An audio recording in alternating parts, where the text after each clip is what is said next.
and welcome to the Picture Show. I am your host, Emily Barmore, and today, as you can tell by my beautiful shirt, we're going to be talking about Christmas themes. I am aware that it is November 2nd, but Christmas is just around the corner, so we're going to talk about different Christmas movies. The movies we're going to be talking about today is going to be Home Alone, Nightmare Before Christmas, even though a lot of people, although it is a Halloween movie, it can be a Christmas movie as well, and the Rudolph movie. We have a massive trailer for you guys today, so let's go ahead and take a look at that.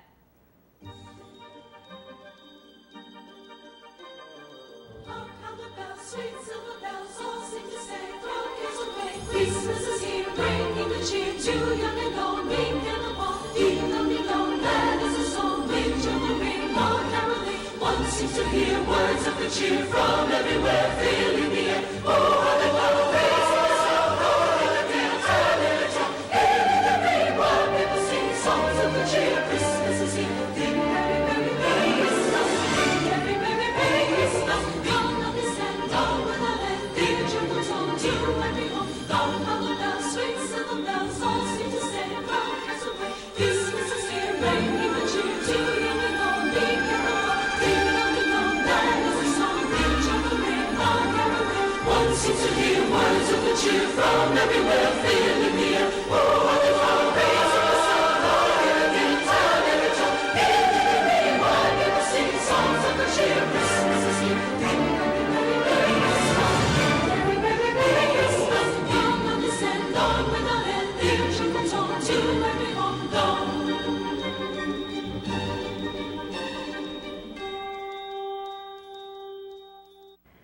And that was the massive trailer done by our brand new editor, who was our Hollywood Fresh anchor for the first couple of weeks, Esther Duty. And today, talking to me about these movies is my good friend Lauren. Hey, I'm always on the show. You've been on the show a lot here lately. I do. I love movies, though, so, you know, I loved getting the chance to talk about any kind of movie I can talk about. Right, and you and I both picked these movies. Yes, we picked them together, and we kind of had more than just these three, so we kind of, like, sorted them out, and we picked our favorites. Based on, like, Christmas themes, like, before we talk about these movies, what are your Christmas themes? Because obviously they were special to us. Yeah. Because we both picked these out, and we're both like, yes, I remember watching this was my childhood. So, what do you do during Christmas? For, like, the holidays. For, like, the holidays and stuff. When I was younger, like, my parents like It's a Wonderful Life and It's a Christmas Story, and I hate both of those. Like, I don't care for either one. So I watched Rudolph, which is one of the movies that we have. It's the 1964 version where it's like the terrible graphics, but it's so perfect. So I watched that with my son along with the Peanuts Christmas. And, you know, so we kind of watch just anything. Frosty, that's kind of older. I think it's like a 1990s movie, the drawn one. Kind of recent. Yeah, and so we watch those, and we love the Peanuts Thanksgiving, you know, since it is November, you know, that'll be first. So I'm pretty excited about that. Right. Now, one of my Christmas traditions, which is why I picked these movies, is my family and I, about 2 weeks or so before Christmas, we'll make Christmas cookies. We all get together, me and my three brothers, or me and my two brothers. We'll get together, we'll make these cookies, and then we'll have these movies playing, like Home Alone, Nightmare Before Christmas, because me and my mom love Tim Burton. Mm-hmm. Like, we love all of his stuff, everything he's made. And we watched this, and Rudolph is a really famous one. My mom actually had my Nana, which is her mom, bought a little DVD that has all the old movies, like the Snow White Queen, Santa Claus is Coming to Town, and stuff like that. So, alright, let's go ahead and talk about these movies. Okay. Now, the first one I do want to talk about is Home Alone, which is A huge classic. right. It's Huge about classic. an 8-year-old who was left at home during Christmas. He was forgotten on a trip. How you forget your kids, I don't know. I'm glad they made it funny, though. You know, it was so hilarious. So, Which one thing we did find out, I like to take notes before we do the shows. That way, when I come on, I know what I'm talking about. The woman who plays the mom, Catherine O'Hara, yes, is the voice of Sally in Nightmare Before Christmas. and that's so crazy to me. I think that's so I awesome. thought it was a coincidence that just happened, but How do you like Home Alone? Like, how do you think that movie was well put together? Because it is a 1990 movie. I love Home Alone. I think it will always be one of the good films of its time, even now. I don't think there's many movies like it anymore. Even though, you know, it's an older movie, and they think, oh, newer movies are going to be better because of the graphics. This one was so down to earth and so natural. And I mean, yes, no, most kids don't play pranks like this on robbers. Like it's almost unrealistic, yes, but it was also natural how it happened and how flowy it went, and that they didn't need graphics and they just didn't need a lot of fancy stuff to make it so good and so memorable and really funny. Right, and I love the casting of the movie. Of course, they have made different remakes. Like, of course, there's a second one, but it has the same guy. It always has Macaulay Culkin. I can't say his name ever. I can never say his name. So they have him in the first and the second one. Then they made like two more, and it has a different kid, and it's just not the same. But I love what they did with this. I love the robbers. They called themselves the Wet Bandits. Love them to pieces. Just everything about this movie was so good. The casting was great and everything. The comedy behind because they did have some adult humor. Because I watched this when I was much younger. I was born in 1990, and I'm not sure when this came out. I think I was like 8, 7, around that age. So when I started watching it, you know, adult humor goes over your head as a kid. So when I watch it now, I see a little more adult humor in it, but it's not to like the point where it's just you can't let your kids watch, you know. Right, because I was born in 1998, so I was really young when the movie has been out for a while, but I remember watching it when I was young, and watching it, it's like, oh, haha, that's funny, and then I get older, I'm like, and it's like, oh it all makes sense. All the humor just came back, so I thought that was great. Another movie, let's talk about our second movie, which is going to be The Nightmare Before Christmas. What can you not say about this movie? Right, again, it is a Tim Burton movie. It has the famous Jack Skellington as Sally. They're in like this little world. Kind of Halloween. It's not Halloween Town. That's the other movie. That's a Disney movie, but it's kind of like where all the holidays are, and then Jack finds Christmas Town. They actually called it Christmas Town. And he sees everything. I was so happy. There's a song in it called What's This? This is my favorite song. Oh, yeah. Flyleaf did a cover to it, so I love it. But finds Christmas Town, and he's just like, I want to bring this to us, and I want to be Santa. So he wants to be Santa of his world. And then like everybody gets kind of excited and wants to go find this place, and then they kidnap Santa. And the one thing about this movie that was kind of, I'm not going to say it was confusing, because it wasn't, is, like they start off kind of talking about like a Jack and Sally love story, and then it's like he just disappears. And I haven't seen the movie in quite some time, so, for him to disappear, I can't really remember what flows into that and why it all makes sense. But sometimes... Why at the end? Because I knew like Sally really loved Jack and just wanted to be with Jack, who is the Pumpkin King. He's the leader of the town, and everybody relies on him. Everybody relies on him. Goes to him for stuff. But Sally wanted to be with him, and I don't remember. Like you said, I don't remember how they ended up getting together, but I know it flows, but part of me is like confused with it at the same time. But I love the movie and I love the aspect of it. Right. And we're going to talk about our other movie, which is Rudolph, the great movie that everybody knows around Christmas time. It's one of our it's a really good Christmas movie. It comes on like Fox all the time, or CBS or something Fox, like CBS, that. ABC, during the 25 Days of Christmas on ABC Family. So I'm going to let you tell the plot of that. Do you remember how the Rudolph goes? It's kind of like the story, not so much like the story, but, or the song. But it's like his dad is upset that his nose is red. He's different from everybody. He was mad about it, and so he tries to paint it, and then Rudolph meets the little girl reindeer, and he gets all like nervous and stuff, and so his nose starts to shine through, and he starts realizing that he's different, and then all the reindeers kind of start making fun of him, and then his dad's disappointed and all that good stuff, and then Santa comes in and thinks he's not well, and then they figure out that he's useful and so on and so forth. And then they fight the abominable snowman, and that's how they figure out he's worth something, is because he has to go on this, journey and stuff. So I thought that movie was really cute. It is a really good movie. I just love everything about that movie, and it's like the song. They put a little bit more aspect into it when they met the hunter and the hunter, or not the hunter, the abominable snowman. The abominable snowman, the elf, and just everything about that movie is great. So we're gonna go ahead and take a break. We're gonna go to James with Hollywood Fresh, and then after that, we're gonna come back, discuss more about the Christmas movies, and yeah. So stay tuned with us. The following is a public service announcement test to determine if you need a fishing license and boat registration before you head out on the water. Let us begin. Are you a pelican?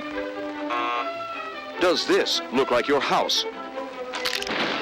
Is this your idea of fishing with friends? Do you use your feet as fishing hooks? Are you your own boat? Do you have webbed feet? No, I mean like a... That's the one. Do you want this in your favorite lake? Yuck, yike. No thanks, mister. Regardless how you answered, you need to be licensed and registered because it helps local conservation efforts protect the very natural resources you enjoy boating and fishing in for generations to come. Do your part at takemefishing.org. When it comes to getting and staying fit, taking a few steps recommended by the experts on health at the U.S. Centers for Disease Control and Prevention may make it easier than you think. Physical activity need not be strenuous to help your health. Just about everyone can benefit from a moderate amount of physical activity every day. This can be done through longer sessions of moderately intense activities, such as 30 minutes of brisk walking, or in shorter sessions of more strenuous activities, such as 15 minutes of jogging. Proper physical activity offers many health benefits. It reduces the risk of dying from coronary heart disease and of developing high blood pressure, colon cancer, and diabetes. Helps maintain healthy bones, muscles, and joints. Helps control weight, build lean muscle, and reduce body fat. Helps control joint swelling and pain associated with arthritis, reduces symptoms of anxiety and depression, and fosters improvements in mood and feelings of well-being. To discover just what activities are best for you, ask your doctor. Learn more at cdc.gov. Hey guys, I'm James French and welcome to The Picture Show. First up, 13 Reasons Why star Uriah Shelton reportedly received a restraining order after he allegedly kicked a friend in the stomach. Ooh. According to court documents obtained by TMZ, a woman claims she argued with Uriah after blocking him from getting into his truck. She claims the actor reacted with a kick to her midsection. According to the documents, the blow caused inflamed intestines and bruise to the muscles. Ooh. Ultimately, TMZ reports that a judge ordered Uriah to stay 100 yards away from the woman. Don't blame her. Next, U.S. company makes a fortune selling bodies. Donate to science, don't worry. In 2008, a thriving company named Science Care Inc. developed a 55-page national expansion plan. The internal document projected the yield on raw material to the decimal point and earnings to the dollar. The goal? To maximize profits from the sale of human bodies donated to science. The company's model for ensuring quality? McDonald's Corp. He used the McDonald's analogy that no matter where you go, you get the same exact thing. The executive former quality insurance director, John Cover, said in a 2009 sworn statement, it was all about quality. Cover said in a recent interview, when you get a Big Mac, it's going to taste like a Big Mac, whether you're in Louisiana or San Francisco. Yeah, that's amazing and all, but hearing dead bodies at McDonald's in the same sentence makes me kind of uncomfortable. I'm just saying. Linkin Park celebrates life in honor of Chester Bennington concert. Last Friday, Linkin Park friends and fans gathered in Los Angeles to honor Chester Bennington. The singer passed away at the age of 41 in July. His cause of death revealed to be suicide. The Linkin Park Celebrates Life in honor of Chester Bennington concert was held at the Hollywood Bowl and live streamed on YouTube for fans around the world to watch. In addition to honoring their friend, the band also wanted to shine a light on mental health. On the YouTube live stream, the band posted a link to the One More Light Fund. Give to the One More Light Fund and bring light to the world and shine a light on mental health, the message read. The One More Light Fund is set up in memory of Bennington. Well, that's all I have here today. Once again, I'm James French. Now let's get back to The Picture Show. And And welcome back to the Picture Show. Again, we are talking about Christmas movies, Home Alone, Nightmare Before Christmas, and Rudolph the Red-Nosed Reindeer. And with me again today is Lauren Wagner, who is our meteorologist for I love that word. Meteorologist. It sounds so much better than weather girl. It's more professional. Yeah, I think so. It just rolls off the tongue. Yeah. Alrighty, so we're gonna, for this, we're just gonna kind of talk about our favorite scenes about the movie and why they're our favorite. So, of course, Home Alone is first, so. How can you, like, everything about that is your favorite? You know, all the pranks are funny. Everything he did. The smart aleck comments that go back and forth, and you know they're like, "Oh, I'm gonna get you, kid," and he's like, "You can try," you know, and he, you know, it's just really funny how it just all comes together. And then the robbers fight, and they have to figure out how to work together because you know they're friends, and it's just all funny. All of it is just so funny. And of course, there's the famous the mothers. They're on the plane. They're leaning back, like she's leaning back in the chair. It's just like, and then out of nowhere, I'm forgetting something. They're like, oh, we've remembered everything. He's just like, she's sitting there and she goes, Kevin! And like, screams the name. yeah. See, I have a friend named Kevin. We do that to him all the time. That's so, it's like, so bad. Kevin! But That's so yeah, funny. I thought that was really funny. This whole entire movie is just a good movie when, you know, when she gets off the plane, she needs to go home like automatically, and like she has to ride with someone. And they're telling them like, yeah, this is our Christmas tradition. This is what we do every year for Christmas. Just everything about this movie was great. The spider scene was my favorite because I have a big old fear of spiders. Like, I hate them. Oh, I think a lot of people do. Right, so I thought that was really good. Everything about that movie is good. Let's talk about Nightmare Before Christmas. I love the dog. He's my favorite. Zero. Yeah. So every scene he's in is like my favorite. But I love all the music in Nightmare Before Christmas. I think the music went great with the movie because a lot of people don't care for music in movies. That's why you know, some people just consider it a musical, I guess. It's not like Rent or anything. But you know. I love when Jack is sitting in Santa's sleigh and like he's going along and he's like doing what the reindeer and then Zero is Rudolph, like his nose is glowing. I thought that was cute. It's cute how they incorporated it all together. I love, like you said, I love all the music in that movie. Like Sally's song was really good. This Is Halloween, the very beginning. Oh yeah, it's my favorite scene that I have to say is my absolute favorites, 100% hands down. It's the scene where he goes into Christmas Town and he's like looking at everything. He falls in the snow and he pops up and What's This is playing and he's singing What's This, and they're talking about how, you know, there's like one of my favorite lines was the children are throwing snowballs instead of throwing heads. And then there's another one where it's all the kids are sleeping, the monsters hear the witches to destroy them from their dreamland. And it just shows everything like on the Christmas land, and he's finally getting happy, and he's just like, oh, this is beautiful. I want this for my town. It's like I got to know what this place was missing. Yeah, it's just everything about it was good. I the like music when he was puts good. the lights in his eyes, like he pulls them down, and there's eyes, and I love it. And it's like red and green, and it's just cute. That one is really good. And another one, and then of course Rudolph, a favorite scene. It's so cute.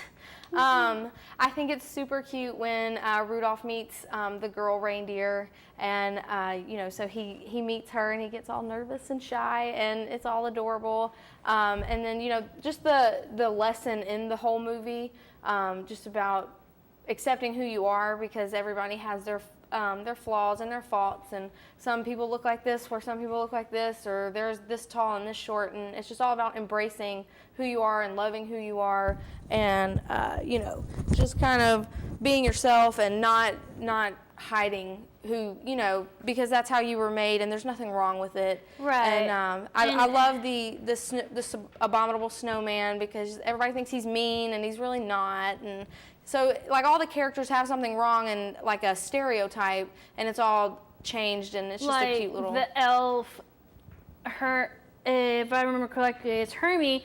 He is adorable because he wants to be a dentist instead of an elf.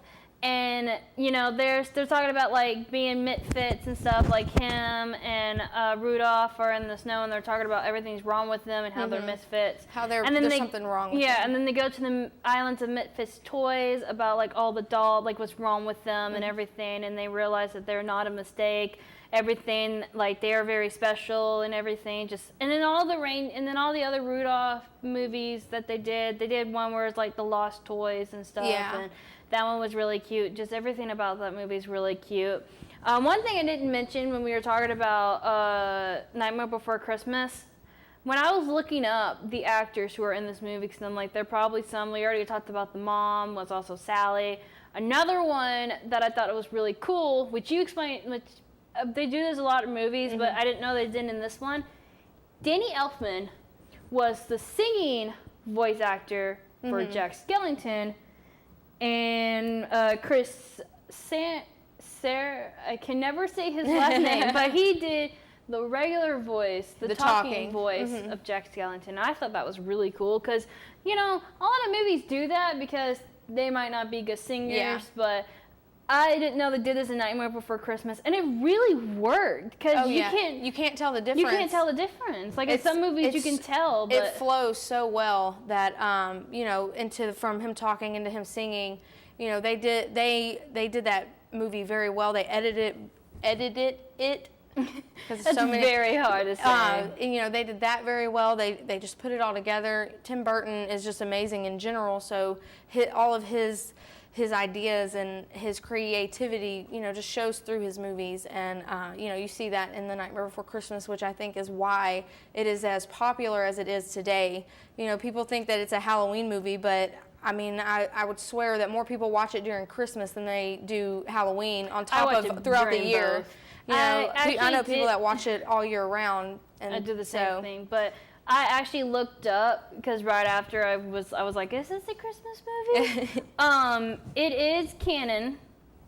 It came out on October 14th, 13th, around that time in 1993 during Halloween, and he said it is a Halloween movie, but you can interpret it however way you want. If you want to say it's a Christmas movie, you can, but it is a really good Christmas movie. I consider it both, but I watch it both during Halloween and during Christmas, and whenever I'm bored around the house, and I'm just like, you know what, I'm gonna watch Nightmare Before Christmas. Now I do listen to the songs like "This Is Halloween" during Halloween and stuff, but everything about that movie is so good, and same with all the other movies. All the directors, they did really good and everything. So, I really do like this all the movies that we have. So we're gonna go ahead and take another break. We're gonna go to Daniel Foots for DVDs and Netflix, and then after that we'll come back, wrap up, and so stay tuned with us. While the teen years are a time of many physical, mental, emotional, and social changes, there are some things parents can do to help their children through them, suggest the experts at the U.S. Centers for Disease Control and Prevention. First and foremost, they say, you should be honest and direct with your teens, especially when talking about sensitive subjects such as drugs, drinking, smoking, and sex. Do your best to meet and get to know all your teen's friends. Show an interest in your teen's school life. Help your teen make healthy choices while encouraging him to make his own decisions. Respect your teen's opinions and take into account her thoughts and feelings. It's important that she knows you're listening to her. When conflicts arise, and they almost inevitably will, be clear about goals and expectations, such as getting good grades, keeping things clean, and showing respect. At the same time, you should allow your teen input on how to reach those goals. For instance, when and how to study or to clean. You can find further parenting advice online at cdc.gov. Hey guys, I'm Daniel Foots, and here are this week's Netflix and DVD picks. The first is going to be Men in Black, starring Will Smith and Tommy Lee Jones. A police officer joins a secret organization that monitors UFO interactions on Earth. Our second movie is going to be Michael Clayton, starring George Clooney and Tilda Swinton. A law firm brings in its fixer to remedy the situation after a lawyer has a breakdown while representing a chemical company that he knows is guilty of a multi-billion-dollar class action suit. And our third film from Netflix is going to be Silent Hill, starring Rada Mitchell and Laurie Holden. A woman named Rose goes in search for her adopted daughter within the confines of a strange, desolate town called Silent Hill. DVDs coming out this week. Our first one is going to be Cars 3, starring Owen Wilson and Chris Cooper. Lightning McQueen sets out to prove to a new generation of racers that he's still the best race car in the world. Second movie is going to be The Glass Castle, starring Woody Harrelson and Naomi Watts. A young girl comes of age in a dysfunctional family of nonconformist nomads with a mother who's an eccentric artist and an alcoholic father who would stir the children's imagination with hope as a distraction to their poverty. Third and final movie is going to be the anime Your Name, starring Rinosuke Kamiki. Two strangers find themselves linked in a bizarre way. When the connection forms, will distance be the only thing that can keep them apart? That was this week's Netflix and DVD picks. I'm Daniel Foots. Now let's get back to the picture show. And welcome back to the picture show. We're going to go ahead and wrap up ranking our movies from least favorite to greatest. Let's go ahead and do that. Also, don't you want to, isn't it someone's birthday in your family? It is. It's my dad's birthday. He's 62. Hi, Dad, even though you're not watching. I'll figure out how to show this to you somehow. To rank, I'd have to say the Rudolph movie's probably my favorite. Just I grew up with it. I loved it. Then Nightmare Before Christmas, and then Home Alone. But really, out of all of them, they're all like number one because I just love all of them so much. But out of the three, if I had to rank them, that's how I'd rank mine. Mine would be, I would put, because I'm a really big Tim Burton fan, I have to put Nightmare Before Christmas first, and then Rudolph, because who doesn't love Rudolph? and then Home Alone. Like you said, it is really hard to pick between those, it is. all three of those, to see which one is your absolute favorite. But you know, I really like these movies. I'm so glad we got to pick them, and thank you for joining me today. Thank you for having me. I love being on the show. Right, and next week it's going to be a little bit different. Next week we're going to be reviewing Thor Ragnarok. Yeah, and with a panel. It's going to be a panel, so there's going to be more than one person reviewing this movie. I don't know how we're going to set this up. That'll be fun. That'll be a fun thing to do, to set this up. So anyways, thank you guys so much for joining us this week. Join us next week for the panel for Thor Ragnarok. There is going to be spoiler alerts, so be aware of that. Thank you so much for joining us today. We'll see you at the movie theaters. Bye, guys.